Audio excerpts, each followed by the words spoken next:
terus mengawali pembelajaran kita dengan berdoa, mohon kekuatan kepada Tuhan.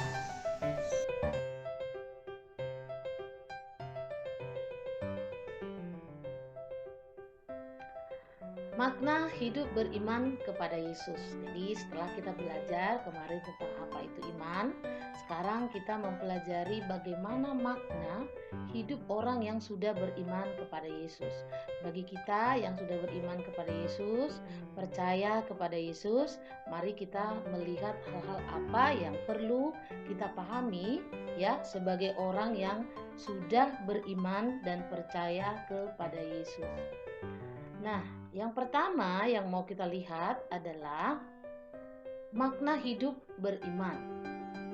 Iman yang diberikan kepada kita, yang kita tahu bersumber dari Allah, itu harus dikerjakan di dalam kehidupan kita sehari-hari. Benar, iman bersumber dari Allah diberikan kepada kita, tetapi kita juga harus menunjukkan iman itu dalam kehidupan sehari-hari. Dengan cara bagaimana? Dengan cara meletakkan seluruh hidup kita kepada Allah, mempercayakan seluruh hidup kita kepada Allah, sehingga hal apapun yang kita lakukan itu didasari oleh iman kita kepada Allah. Karena akar dari iman adalah percaya, maka orang yang beriman kepada Allah, yang menyatakan diri percaya kepada Allah, memiliki penyerahan hidup yang sepenuhnya kepada Allah. Di sini kita melihat bahwa orang yang beriman itu, hidup orang yang beriman itu memiliki penyerahan diri yang sepenuhnya kepada Allah. Nah, kemudian yang kedua kita lihat bagaimana mensyukuri hidup sebagai orang yang beriman. Nah, kalau kita orang beriman tentu kita tahu benar bahwa hidup ini adalah anugerah. Kalau ada banyak hal yang menjadi penderitaan di dalam lingkungan kita sehingga begitu sulit untuk bersuka cita dalam semuanya itu, maka ada satu hal yang patut kita syukuri ya di dalam hidup ini sebagai orang yang beriman kepada Tuhan, yaitu ketika Allah memberikan kita keselamatan, kehidupan yang kekal melalui iman kita kepada Yesus yang sudah mati di kayu salib. Orang yang percaya kepada Yesus yang sudah mati di kayu salib untuk menebus dosa-dosanya, mereka memperoleh keselamatan, kehidupan yang kekal. Nah, ini adalah satu rasa syukur yang luar biasa, yang melebihi rasa syukur apapun yang bisa kita naikkan kepada Allah dalam kehidupan kita sehari-hari. Nah, jadi dengan bersyukur kepada Tuhan, maka iman kita semakin teguh dan semakin bertumbuh kepada Allah. Nah, sekarang kita lihat, mari kita belajar ya dari beberapa tokoh Alkitab yang menunjukkan iman yang terus kokoh di hadapan Tuhan sekalipun dalam berbagai-bagai hal menghadapi masalah-masalah pergumulan-pergumulan hidup. Contohnya adalah Paulus dan Silas. Nanti kisahnya bisa kita lihat di Kisah Para Rasul 16 ayat 19 sampai 40. Nah, ketika di penjara, jadi Paulus dan Silas itu di penjara bukan karena kejahatannya, tetapi justru karena melakukan kebenaran, ya. Mereka tidak mengeluh kepada Tuhan.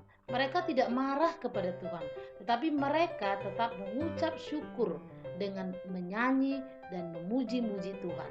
Nah, di sini nampak bahwa mereka sebagai orang yang beriman kepada Tuhan menunjukkan hidup yang terus bersyukur sekalipun dalam keadaan duka. Jadi bukan hanya dalam keadaan suka. Kemudian kita juga bisa melihat kisah Daud ya, kisah Daud dalam 1 Samuel 17 sampai 19, bagaimana Daud yang sudah melakukan banyak kebaikan pada waktu itu ya, tentu cerita Daud kita tahu ya, tetapi dia malah dibenci oleh Saul, kemudian Saul berusaha membunuhnya gitu ya, tapi Daud tidak membenci Saul. Bahkan Daud tidak mempertanyakan hidupnya kepada Allah, tidak berkata bahwa aduh gimana ini Tuhan, padahal aku adalah orang yang melakukan kebaikan, kenapa Tuhan izinkan semua ini terjadi. Bukan itu yang disampaikan ya, tetapi Daud justru semakin memiliki penyerahan diri kepada Tuhan ya.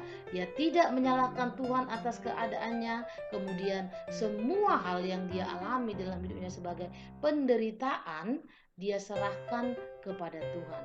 Maka itu tadi di awal kita melihat bahwa hidup orang yang beriman kepada Tuhan adalah hidup yang memiliki penyerahan diri total kepada Tuhan.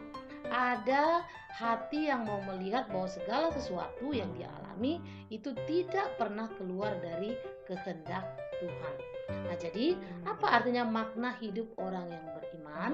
Ya, orang yang beriman memiliki hidup yang terus bersyukur kepada Tuhan dalam segala keadaan. Termasuk bagi kita saat ini secara aplikasi yang bisa kita lakukan ketika kita mengalami masa-masa sulit, masa-masa pandemi ini, kita belajar secara online, ya kita nggak bisa bertatap muka langsung. Mari kita melihat ini adalah satu kesempatan untuk semakin mempertajam, menumbuhkan iman kita di hadapan Tuhan, karena kita mampu bersyukur dalam segala keadaan dan mampu melihat kebaikan-kebaikan Tuhan dalam segala keadaan ini. Baik, sampai di sini dulu pembelajaran kita hari ini tentang makna hidup orang beriman. Mari kita bertemu kembali di pembelajaran kita yang selanjutnya. Tuhan memberkati.